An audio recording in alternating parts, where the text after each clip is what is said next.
நாம் ஏன் அடிக்கடியோ அல்லது சோர்ந்து போகும்போதோ காபி அல்லது டீ குடிக்க நினைக்கிறோம்? காரணம், அவற்றில் மனிதனின் நரம்பு மண்டலத்தை தூண்டி உற்சாகப்படுத்தும் வேதிப்பொருட்கள் இருக்கின்றன. அதன் காரணமாகவே காபி அல்லது டீ குடித்ததுமே நாம் உற்சாகமாக உணர்கிறோம். தவிர, காபியில் காஃபின் என்கிற வேதிப்பொருள் இருக்கிறது. இது ஒருவித மயக்கத்தை ஏற்படுத்துவதால் தான் அடிக்கடி காபி குடிக்க வேண்டும் என்று தோன்றுகிறது. இந்நிலையில், நாளொன்றுக்கு 3 கப் காபி அருந்தி வந்தீர்கள் என்றால் நீங்கள் நீண்ட காலம் வாழ அதிக வாய்ப்பு உள்ளது. இது 10 ஐரோப்பிய நாடுகளில் ஏறத்தாழ 1/2 மில்லியன் மக்களிடையே நடத்தப்பட்ட ஆய்வுவின் மூலமாக நிரூபணமாகி உள்ளது குறிப்பிடத்தக்கது. ஆம், ஐரோப்பிய யூனியனில் உள்ள 10 நாடுகளைச் சேர்ந்த 35 வயதுக்கும் அதிகமான ஆரோக்கியமாக வாழும் மக்களிடம் நடத்தப்பட்ட ஆய்வுகளின் தரவுக்கு பிறகு இந்த முடிவுக்கு ஆராய்ச்சியாளர்கள் வந்துள்ளனர். இருப்பினும், ஆய்வில் ஏராளமானோர் உட்படுத்தப்பட்டிருந்தாலும் தொடக்கத்திலேயே நீரிழிவு நோயாளிகள், இதய நோயாளிகள் அல்லது மாரடைப்பு ஏற்பட்டவர்களை ஆராய்ச்சியாளர்கள் விலக்கி விட்டனர். ஆய்வின் தொடக்கத்தில் எவ்வளவு காபி குடிக்கின்றனர் என்று அந்த மக்களிடம் ஆய்வாளர்கள் கேட்டனர். பிறகு அவர்களில் சராசரியாக 16 ஆண்டுகளில் ஏற்பட்ட மரணங்களை அனுமானித்தனர். தினமும் கூடுதலாக காபி குடிப்பதால் ஒருவரின் ஆயுள் சுமார் 3 மாதங்களும் ஒரு பெண்ணின் ஆயுள் சராசரியாக 1 மாதமும் அதிகமாகலாம் என்கிறார் கேம்பிரிட்ஜ் பல்கலைக்கழக பேராசிரியர் சர் டேவிட் ஸ்பீக்ஹால்டர். காபி குடிப்பதால் அல்சைமர், பார்கின்சன்ஸ், இதய நோய், ஈரல் நோய், கீழ்வாதம், நீரிழிவு போன்றவை ஏற்படுவதை ஓரளவுக்கு கட்டுக்குள் வைக்க முடியும் என்று ஆராய்ச்சியாளர்களும் மருத்துவர்களும் சொல்கிறார்கள். மூளை நரம்புகளில் அடினோசினின் ஆதிக்கத்தை காஃபீன் குறைப்பதால் மன அழுத்தம் குறையும் என்றும் அவர்கள் தெரிவித்திருக்கிறார்கள். அதே சமயத்தில் 3.5 கப்புக்கு மேல் காபி குடிப்பது நல்லதல்ல. அளவுக்கு மிஞ்சினால் அமிர்தமும் நஞ்சு என்பதை நாம் கேள்விப்பட்டு இருக்கிறோம் அல்லவா?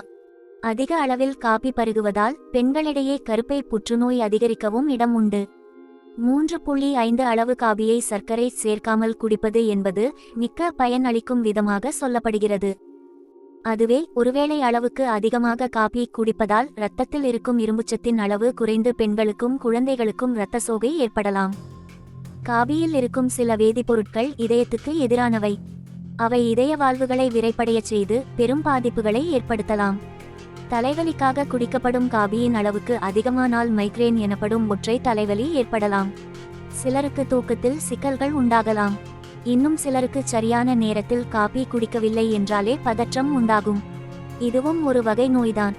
பொதுவாகவே காஃபின் கலந்த பானங்கள் தற்காலிகமாக தங்களை விழிப்புடன் உணரச் செய்வதாக பல பேருடைய அனுபவம் கூறுகிறது.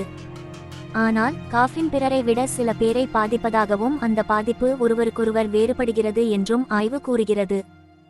தேசிய சுகாதார சேவை நிபுணர்கள் பொதுப்படையான மக்கள் தொகையில் எவ்வளவு காபி அருந்த வேண்டும் என்பதற்கான வரம்பை நிர்ணயிக்கவில்லை. ஆனால் கர்ப்பிணி பெண்கள் தினமும் 200 மில்லி கிராம் காஃபினுக்கு மேல் குடிப்பதை தவிர்க்க வேண்டும் என அவர்கள் கூறுகின்றனர். காபி அதிகமாக அருந்துவதால் குழந்தை சிறியதாக பிறக்கும் வாய்ப்பு அதிகமாக உள்ளது என்பதால் அவர்கள் இவ்வாறு கூறுகின்றனர். அதிகப்படியான கேஃபைன் கருச்சிதைவுக்கான ஆபத்தை அதிகம் விளைவிக்கலாம் என்ற ஒரு கூற்றும் சொல்லப்படுகிறது.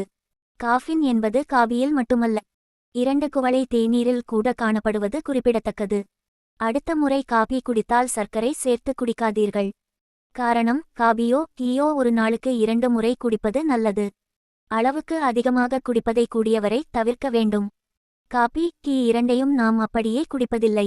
அவற்றுடன் பால், சர்க்கரை இரண்டையும் கலந்துதான் குடிக்கிறோம். தினமும் நாம் சாப்பிடுகிற உணவிலேயே போதுமான அளவு சர்க்கரை நமக்கு கிடைத்துவிடும்.